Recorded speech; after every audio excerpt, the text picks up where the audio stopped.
L'éducation par la nature, c'est une approche pédagogique. Dans cette approche-là, on utilise la nature comme un levier. On veut vraiment faire bénéficier là, les enfants de tout ce qu'apporte la nature. On sait de plus en plus, là, les enfants sont plus à l'intérieur, les jeux vidéo. Donc, nous, en petite enfance, en service de garde, on veut vraiment que les enfants aient la chance de bénéficier là, de la vitamine nature, des jeux extérieurs, puis tous les bienfaits que ça apporte. Donc, ça peut être dans la nature, ça peut être à propos de la nature, mais là, c'est vraiment par la nature. D'intensifier les actions entre 0 et 8 ans, c'est ça qui va favoriser le développement de l'enfant. Donc, c'est la meilleure fenêtre d'opportunité. Imaginez des enfants qui ont le droit de jouer dans l'eau, dans la pluie, dans la boue, dans la neige, qui ont du plaisir, c'est sûr. Ce qu'on veut, c'est susciter l'émerveillement chez eux.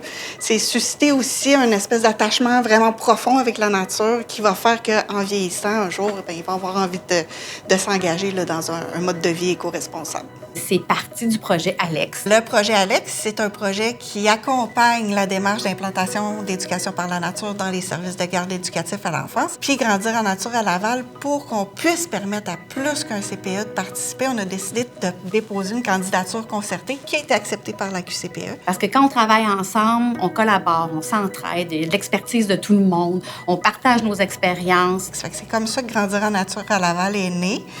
Et puis, ben, ça a continué de grossir. Puis, ben, maintenant, il y a 24 CPE qui font partie de Grandir en nature à Laval et les 6 BC. Puis ça, c'est sans compter les écoles aussi qui commencent à adhérer au mouvement aussi.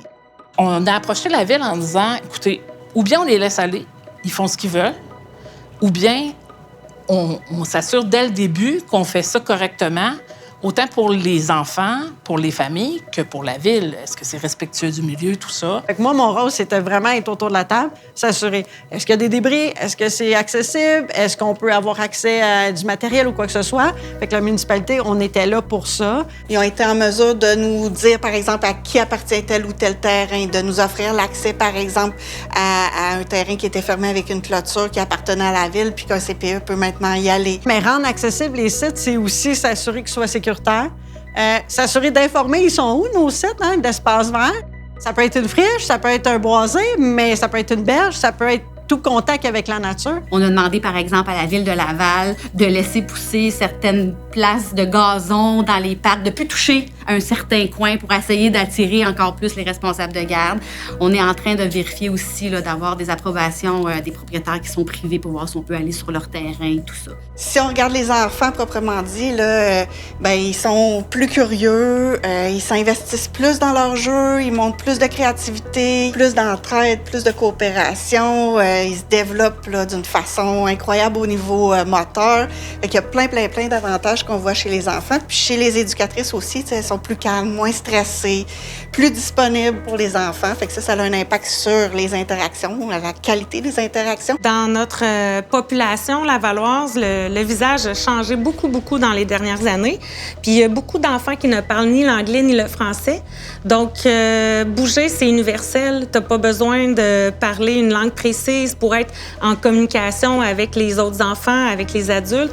Donc, c'est un beau moyen d'intégrer, en fait, des enfants qui arrivent sur le territoire de Laval, qui arrivent même d'un autre pays. On était convaincus que ça avait un impact positif chez les enfants, mais les éducatrices nous le rapportent et les parents le rapportent aussi. Puis on le voit encore plus, je pense, chez les parents d'enfants qui ont des enfants à défi. Fait que juste ce petit exemple-là de l'enfant à défi, que des fois, il est perçu dans son milieu comme un enfant qui fait des crises ou quelque chose comme ça. Puis là, il va arriver en pleine nature, puis c'est complètement un autre tempérament, une autre personnalité. Les enfants le voient d'un autre œil.